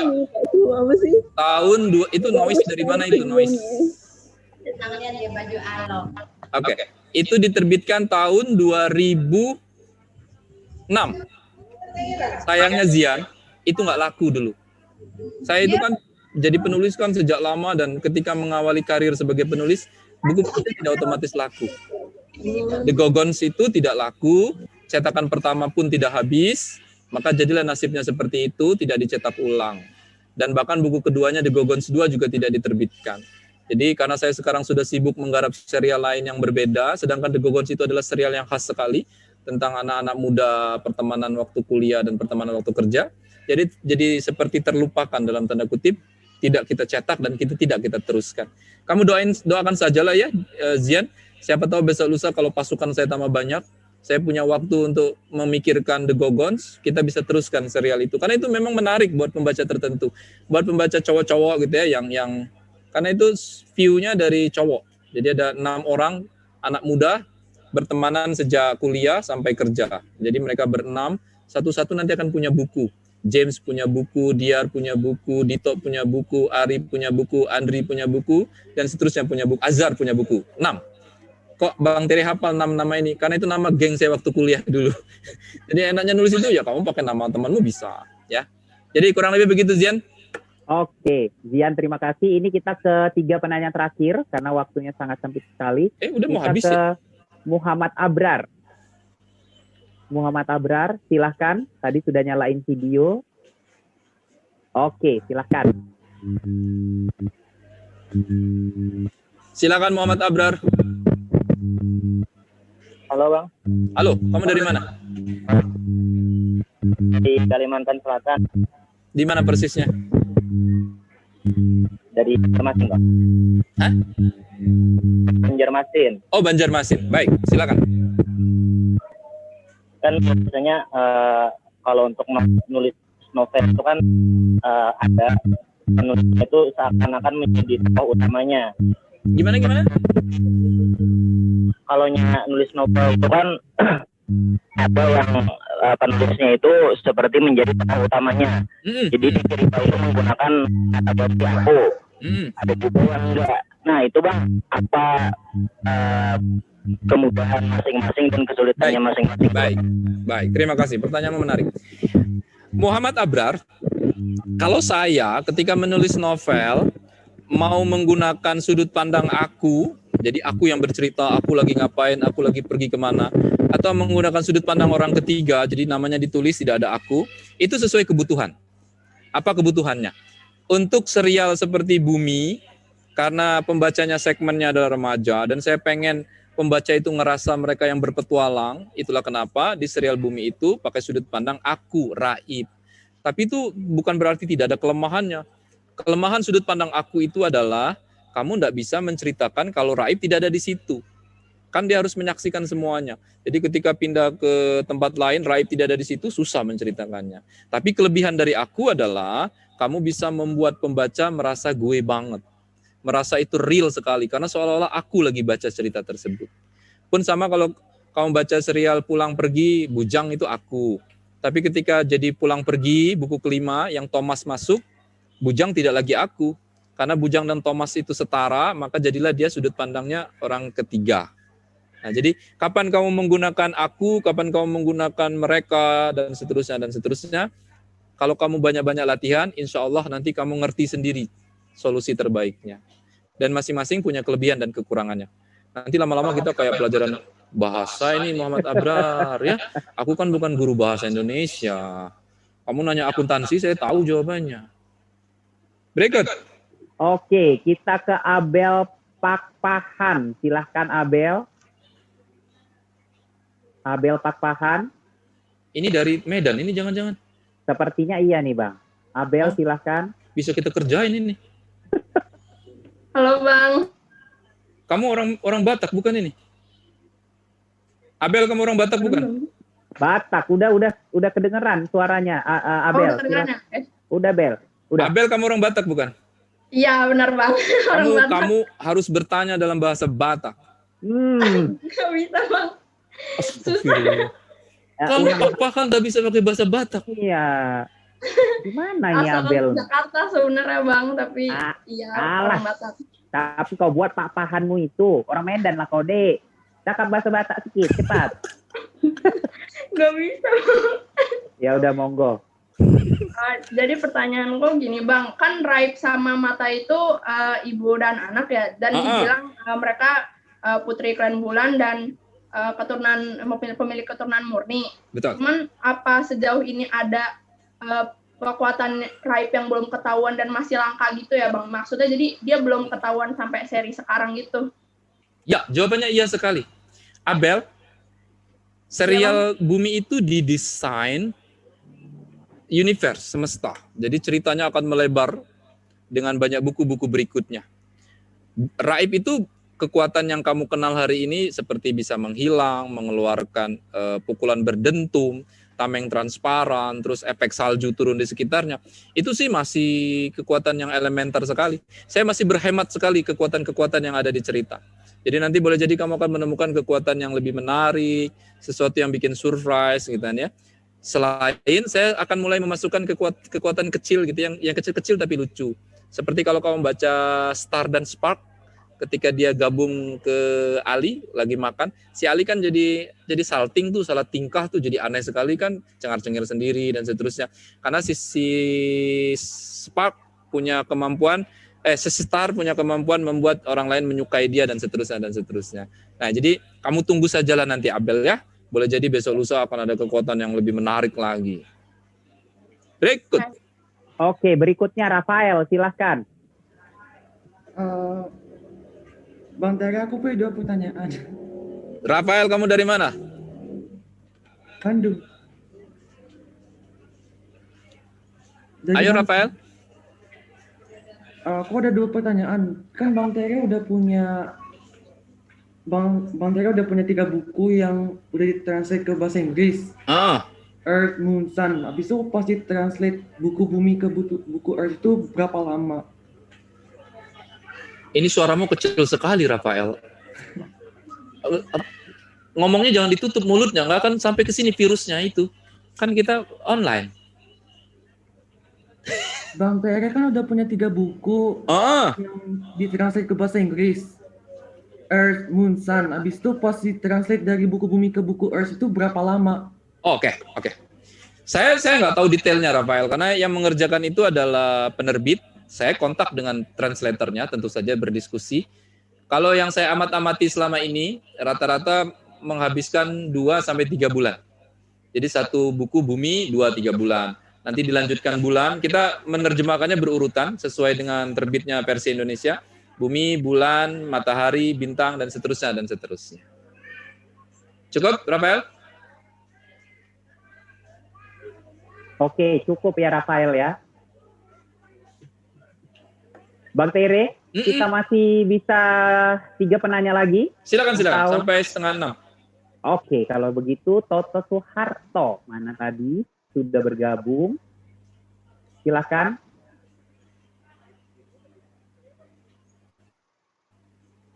Toto Soeharto silakan. Oke, sudah bergabung ini bersama kita. Video udah nyala, audio sudah nyala. Silakan pertanyaannya. Oke, sepertinya ada gangguan. Kita ke Indi Rahmadani. Sitorus, silakan. Indi Sitorus. Saya Bang. Mana dia? Oke. Ini dia. Sitorus. Indi, kalau kamu bertanya dalam bahasa Batak, ayolah. Tak bisa Bang.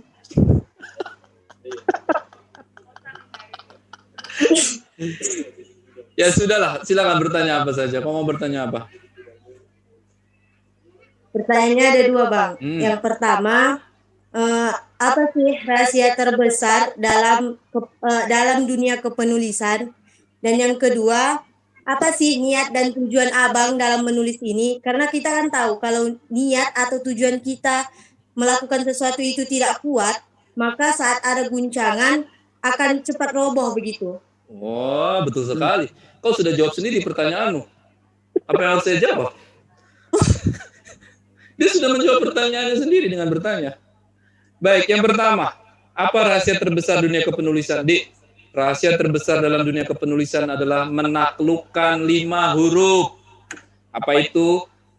MALAS, malas. Apa yang membedakan satu penulis yang terkenal, produktif, dan seterusnya dengan kamu yang nggak ngapa-ngapain? Jawabannya adalah yang satu konkret mulai menulis dan terus-menerus menulis, berlatih dan belajar, kamu malas nggak mau ngapa-ngapain. Jadi adik-adik sekalian, siapapun yang pengen jadi penulis, habis ini kukuhkan niatnya, hilangkan rasa malas tersebut. Dengan sendirinya, kamu nanti akan tahu tips-tips terbaik menulis. Aku dulu nggak ngerti apa-apa nulis itu. Karena saya kan kuliahnya di akuntansi. Mana ngerti saya nulis. Tapi karena lama-lama belajar otodidak, akhirnya tahu cara menulis. Ya. Nah, yang kedua adalah mengenai motivasi niat. Kamu betul sekali. Penulis yang baik selalu punya niat motivasi terbaik. Apa niat motivasi terbaiknya? Kamu cari sendiri. Bisa kamu temukan lewat perjalanan panjang. Boleh menulis karena pengen kaya, Bang Tere, silakan. Hari ini banyak orang nulis kaya raya. Boleh menulis karena pengen terkenal, silakan. Hari ini banyak penulis yang terkenal. Boleh menulis karena pengen kemana-mana, diundang banyak tempat, silakan. Tapi Indi, kalau alasanmu menulis hanya karena pengen kaya, terkenal, dan seterusnya, kamu tidak akan pernah mencium aroma penulis sejati. Nah, apa itu argumen atau alasan motivasi terbaik? Temukan. Boleh jadi karena pengen berbagi, silakan. Klise tapi itu nyata sekali. Boleh jadi pengen menginspirasi orang lain, silakan. Walaupun lagi-lagi terdengar klise sekali. Boleh jadi karena pengen melampiaskan marah, melampiaskan kesal, stres, silakan. Saya punya sendiri alasannya. Ini kalau saya bahas nanti panjang Jensen ya. Saya punya 100 alasan. Kita bahas 1 aja bisa sejam sendiri. Jadi daripada saya bahas, mending kamu penasaran aja lah ya. Berikut. Oke, kita ke Lampung. Ada Anggi Monika Putri. Silakan Anggi. Sudah nyala video, sudah nyala audio. Silakan Anggi Monika Putri Lampung. Iya, Bang. Oke, Anggi. Kamu dari mana Lampungnya, Anggi? Lampung Utara, Bang, Kota Bumi. Oh, Kota Bumi. Ya. Baik, kamu pertanyaanmu. Pertanyaannya, ada rencana buat bikin buku tentang kisah hidup Abang nggak? Ai, kamu kepo juga ini ternyata.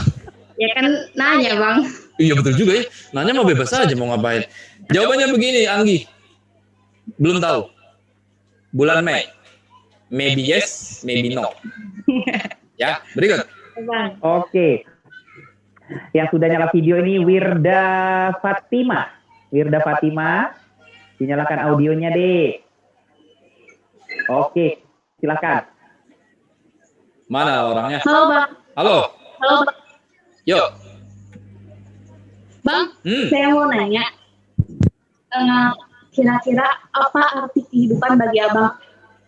Alamak, kamu jangan nanya ke penulis pertanyaan begini. Kamu tanyalah ke siapa gitu. Aku udah bisa jawab, Jensen. Ini apa arti kehidupan gitu ya?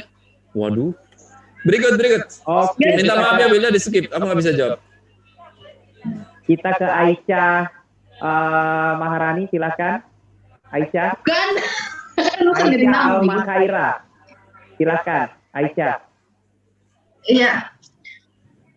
Ya saya ingin bertanya, kan di waktu itu postingan Bang Tere mengenai relasi novel hujan dan novel bumi itu tuh apakah official atau tidak? Karena menurut saya di novel hujan itu ada tokoh ilmuwan hebat yang jadi narasumber di Baik.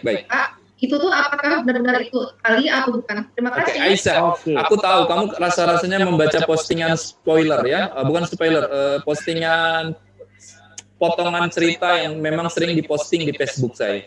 Jawabannya adalah itu cuman potongan cerita buat yang kangen dengan Lail dan Esok. Apakah nanti Lail dan Esok masuk ke dalam cerita serial Bumi? Nggak mungkin rasanya, Aisyah. Mereka beda sekali. Satu adalah cerita tentang fantasi serial Bumi dunia paralel. Satu lagi tentang science fiction, tentang hujan, gunung meletus, dan seterusnya. Nggak mungkin. Kalau yang bisa disatukan itu adalah seperti Bujang, Thomas bisa nyatu. Karena memang genrenya sama, timeline-nya sama. Atau nanti besok lusa saya tambahkan di situ zaman Zulkarnain. Jadi Bujang, Thomas, zaman Zulkarnain, jadi satu universe itu bisa. Tapi kalau cross antara hujan dengan serial Bumi, itu tidak bisa. Jadi kalaupun diposting ada cerita lucu-lucuan seolah-olah si Esok sama si Lail naik mesin waktu tiba-tiba muncul di sekolahnya Ali Raib Shelly, itu hanya cerita potongan untuk hiburan teman-teman saja. Kan kadang kangen kan ya, saya kangen dengan si Lail sama Esok, apa kabar mereka sekarang ya? Banyak pembaca yang suka bertanya begitu, saya rilis tulisannya.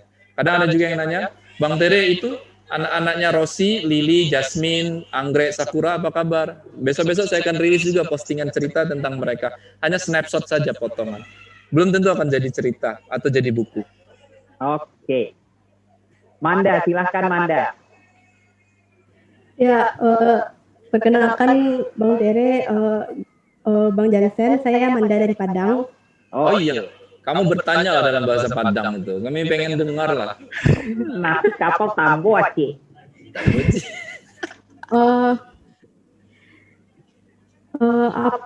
Apakah itu Bang Tere dalam bikin serial Bumi? Bahasa Padang lah kau bicara itu. Tak bisa. Ada terkejut. Terkejut betulnya lah. Kajui lah. Pas membuat novel serial Bumiko, Bang, apa Abang emang membuat novel dengan novel sebanyak kok? Atau awalnya cuma 4 atau 5 novel? Oke. Tapi banyak lalu di Baik.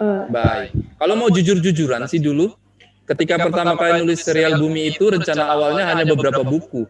Bukan karena dia tidak siap jadi universe, karena saya khawatir dulu energi atau stamina saya kurang. Manda, nulis serial itu kan butuh stamina, karena bukan apa-apa. Sekali serial itu berhasil, pembaca suka dan mereka baca, kamu akan mulai berhadapan dengan pembaca yang terus menunggu dan bertanya, Bang Tere kapan lanjutannya? Kan kalian kan suka begitu tuh. Selena Nebula baru rilis hari ini. Kalian pre-order. Sampai di rumah 5 jam kalian baca selesai. Besok langsung nanya ke saya, Bang Tere kapan Lumpuh keluar? Bukan? Saya nulisnya 6 bulan, kamu baca cuma 5 jam. Nggak bisa kan? Nah jadi dulu waktu pertama kali 2014, sejujurnya saya dulu jadi 4-5 buku saja sudah happy. Karena saya khawatir stamina saya kurang. Namanya juga penulis manusia lah namanya ya, Manda, tiba-tiba kehabisan energi, moodnya hilang, tidak semangat lagi. Tapi ternyata 6 tahun berlalu, staminanya itu masih terus terjaga. Bahkan sekarang saya punya pendekatan baru, meniru gaya-gaya Walt Disney gitu ya, atau Stanley yang punya universe dengan co-author dan seterusnya, itu bisa membantu tulisan atau buku-buku berikutnya lebih produktif, lebih banyak dan seterusnya. Kamu pengennya ini banyak bukunya kan, Manda? Atau kamu pengen selesai segera? Anda? Di mute, nggak kedengeran dia ngomong apa. Ya, oke, berikutnya, yuk. Oke, selanjutnya ada Azza. Silakan Azza. Azza, silakan Azza. Udah ngegas banget di chat. Kamu langsung nih ke video, audio. Azza, silakan Azza. Azza. Hilang dia. Si Azza ini kayak mana pula ini? Oke, ke Baikuni Solo. Gelap bang, maaf. Oh ini Azza gelap. Kok bisa gelap? Lagi hujan. Oh lagi hujan gelap. Mohon maaf, hujan keluar air bukan keluar kegelapan.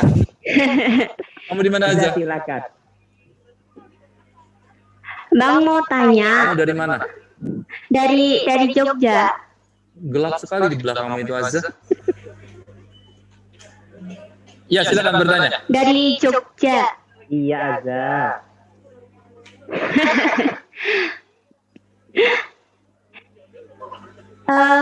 Nama aslinya si tanpa mahkota itu Rah, beneran. Kamu dapat jawabannya dari mana itu?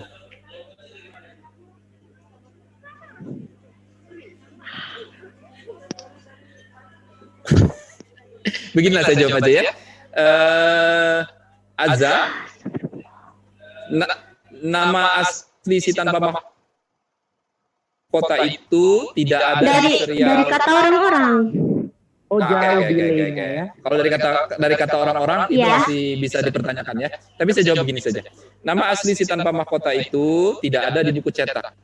Jadi kalau kamu baca dari buku 1 sampai buku 9 Nebula, belum pernah sekalipun nama aslinya disebut.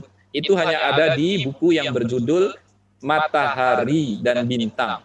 Ketika versi e-book yang ada di Google Play Store. Jadi kalau mau baca versi e-booknya, kamu akan ketemu ketika dialog dengan Far. Mereka ada di klan Bintang. Nanti Far akan menjawab pertanyaan, menceritakan masa lalu 2000 tahun yang lalu terjadi perang besar gitu ya. Bla bla bla bla bla bla bla. Nanti dia akan ceritakan nama asli si tanpa mahkota. Namanya memang mirip dengan Raib. Kurang lebih begitu.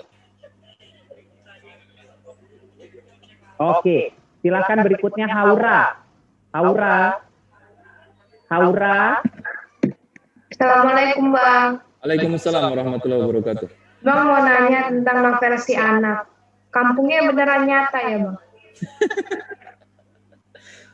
Aura, kita itu lagi acara serial Bumi. Kenapa kamu nanya buku lain? Tapi tidak apa-apa ya, saya jawab. Aura, serial anak-anak itu, si anak pintar, si anak spesial, si anak cahaya, si anak badai, si anak pelangi, dan seterusnya, si anak pemberani, itu adalah serial yang memang didesain dengan setting kampung. Ada yang kampungnya di pedalaman hutan, seperti keluarganya Burlian. Ada yang kampungnya di pinggiran sungai, seperti keluarganya Patah, yang si anak badai. Nanti kalau kamu membaca si anak pelangi, kampungnya pindah ke Jakarta. Jadi dia ada di gang-gang kecil, di kampung-kampung kecil yang ada di Jakarta. Jakarta masih punya kampung ya, dalam tanda kutip, bukan. Nah jadi, apakah itu nyata? Ya jawabannya bisa nyata, bisa tidak. Kampungnya betulan ada, tapi apakah menceritakan orang yang betulan ada? Ya tidak, itu fantasi, imajinasi. Bang sama mau nanya tentang Unus sama Syahdan ada nanti? Tidak ada. Keluarganya Burlian sudah selesai di Si Anak Cahaya. Tidak ada lanjutannya. Kamu baca yang berikutnya nanti keluarganya sudah beda lagi. Karena kalau kita hanya berkutat di keluarganya Burlian, saya tidak bisa menceritakan keluarga di Papua. Karena idealnya cerita si anak-anak ini nanti akan melanglang buana ke banyak tempat, ke Timur-Timur, ke NTT gitu ya, ke Bali. Nanti masing-masing punya isu atau masalah yang khas tersendiri dan kita bisa bernostalgia kehidupan ketika masih di kampung dan seterusnya. Terima kasih Bang. Sama-sama Haura. Oke, selanjutnya nih Mas Kusmianto, silakan Mas. Mas Kusmianto. Tadi udah dinyalain videonya. Mas Kusmianto. Nggak jadi. Oke, kita balik ke penanya awal tadi yang sempat terputus. Diandra, silakan Diandra. Diandra bukannya sudah tadi? Oh, Diandra tadi sudah, mohon maaf. Diandra sudah. Kita balik ke pertanyaan chat aja dah, kalau nggak Jansen.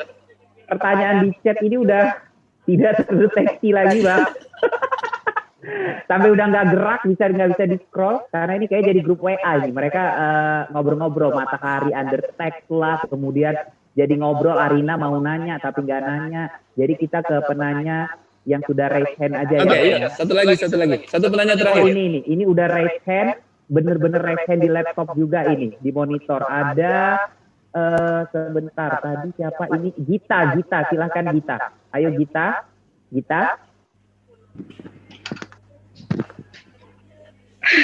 Oke, Gita. Halo Bang. Halo.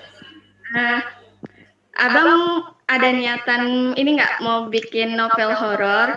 Terus novel apa yang saat abang tulis itu abang sampai menitikkan air mata? Lalu sebenarnya cita-cita abang pertama kali itu jadi apa? Oke.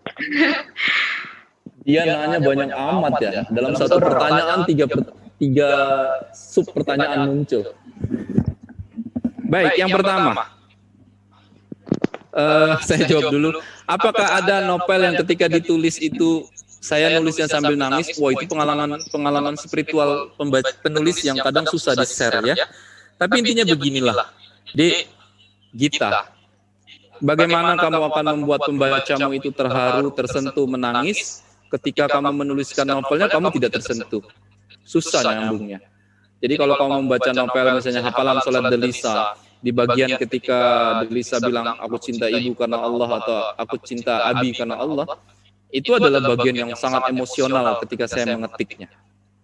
Nah, tapi kalau mau diceritakan lebih detail, saya rasa itu cukup personal saja lah ya, pengalaman spiritual masing-masing. Kalau kamu besok lusa jadi penulis, kamu akan paham sendiri. Saat menuliskan sebuah kalimat kamu terharu, nangis gitu ya. Atau ketika kamu menuliskan satu bagian kamu semangat sekali seolah-olah kamu yang berpetualang di situ.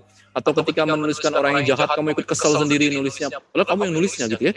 Kamu punya pilihan untuk tidak menuliskan kejahatan dia, tapi kamu harus menuliskan kejahatan dia di situ. Dan seterusnya. Itu satu. Terus abang ada niatan mau nulis novel dengan genre horor nggak? Ya. Ini mau saya jawab. Saya tadi berhenti sebentar untuk berpikir. Sabar Gita, sabar. Jangan didesak ini. Saya butuh waktu untuk memproses di kepala saya. Jawabannya iya. Gita adalah salah satu tanggung jawab penulis untuk selalu menawarkan alternatif bacaan bagi pembacanya. Kamu tidak mau toh kalau Terelie itu hanya nulis cerita itu saja. Yang setiap saat genrenya itu saja. Bosen, males kan bacanya kan? Nah itulah kenapa sejak saya mulai serius nulis, saya memutuskan menulis dengan banyak genre. Saya nulis genre romans, Kau Aku dan Sepucuk Angpau Merah, Daun yang Jatuh Tak Pernah Membenci Angin. Saya juga menulis genre anak-anak, Hafalan Sholat Delisa, Si Anak Spesial dan kawan-kawan. Saya juga punya genre sejarah, Rindu. Saya punya genre aksi, Pulang Pergi, Negeri Para Berdebar, Negeri di Ujung Tanduk. Saya juga punya genre biografi tentang kamu dan seterusnya. Nah besok lusa, saya tertarik sekali menulis genre olahraga. Saya mau nulis tentang olahraga. Yang buku itu memang dari halaman pertama sampai terakhir tentang olahraga. Termasuk juga menulis genre horor. Tapi rasa-rasanya saya belum siap untuk menulis genre horor. Kan kita harus belajar. Sebelum menulis genre baru, penulis itu biasanya harus beradaptasi, cari tahu gimana sih menulis horor itu yang betul-betul horor. Dek, mana buku ini ya? Ini nih. Amunisi buku itu apa sih? Tulisan. Di buku itu tidak ada suara, tidak ada video, tidak ada musik. Jadi kalau kamu nonton film horor, kadang ya kita takut di film horor itu bukan karena takut ceritanya. Kita kaget gara-gara musiknya. Kita takut gara-gara muncul mendadak. Astagfirullah, kok dia muncul mendadak gitu ya. Padahal ceritanya nggak horor. Cerita-cerita di film horor itu rata-rata klise dan tidak horor. Saya kasih contoh. Ada keluarga dari Jakarta pindah ke kota kecil, Makassar atau bukan Makassar, kota gede, sorry. Kota Atta Berantala gitu ya. Ketika dia nyampe di kota itu, bapaknya mulai survei mau beli rumah. Dia lihat rumahnya tanamannya berantakan, rumputnya tumbuh tebal, catnya mengelupas dan seterusnya. Di dunia nyata, nggak ada logikanya orang mau beli rumah kayak gitu. Tapi di film horor apa yang terjadi? Dibeli sama bapaknya. Aneh kan? Dan yang nonton masuk akal aja. Iya kok iya gitu ya. Kalau saya nonton, saya akan ketawa. kok dia beli rumahnya ya? Nah, terus hari berikutnya mereka tiba di rumah baru tersebut, mereka makan malam. Tiba-tiba muncul pintu di sebelah mereka, pintu gelap gitu ya. Di dunia nyata, nak, kamu buka tidak pintu itu? Impossible kamu buka. Kalau saya dari keluarga itu, saya akan bilang ke keluarga, malam ini kita pindah ke hotel, kita nggak mau tinggal di sini lagi. Tapi di cerita film horor, dibuka itu pintunya Jensen, keren gitu. Dan penonton tidak protes sama sekali. Takut aja pokoknya, serem. Padahal kalau dipikir-pikir nggak masuk akal. Nah, menulis novel, amunisinya hanya tulisan. Gimana cara kamu membuat horor di kepala pembacamu? Kalau di suatu titik saya sudah bisa menuliskannya, tiba di halaman 5 orang jadi ngeri, mereka udah tahu 5 menit lagi, 5 halaman lagi ini bakal horor sekali. Nah, saya sudah menemukan resep sukses menulis novel horor. Tapi sampai hari ini aku belum bisa. Saya sudah bikin draft 1, 2, saya sudah bikin beberapa bab, saya baca ini nggak horor. Ini mah nakutin betul, tapi tidak horor dalam artian yang bisa mencengkram imajinasi pembacanya. Yang bacanya itu ngeri gitu ya. Nah, tapi Gita, kamu doain saja. Semoga saya terus belajar, saya bisa menaklukkannya, saya menemukan resepnya. Besok lusa keluar novel horornya Terelie, laku bukunya, kamu beli bukunya, dan kamu nggak berani baca bukunya. Nggak berani tamat gitu ya. Baik, Jensen, kurang lebih itu. Sudah 1,5 jam. Oke, terima kasih semua teman-teman yang sudah bertanya, dan mohon maaf untuk teman-teman yang Sebentar. Saya mau nitip salam dulu. Salam buat semua teman-teman dari Ali, juga dari Raib, dan juga dari Sally. Mereka barusan WhatsApp saya lewat aplikasi Interklan. Wow. Semoga kalian menyukai petualangan mereka. Semoga bermanfaat. Yuk, silakan. Oke. Bang Tere, terima kasih sekali lagi sudah bergabung sore hari ini. Sukses, sehat selalu untuk Bang Tere, ditunggu karya-karya berikutnya. Selamat bergabung bersama teman-teman di Matraman untuk sesi buka ini. Sehat selalu Bang Tere, sampai jumpa Bang Tere. Yuk, dadah.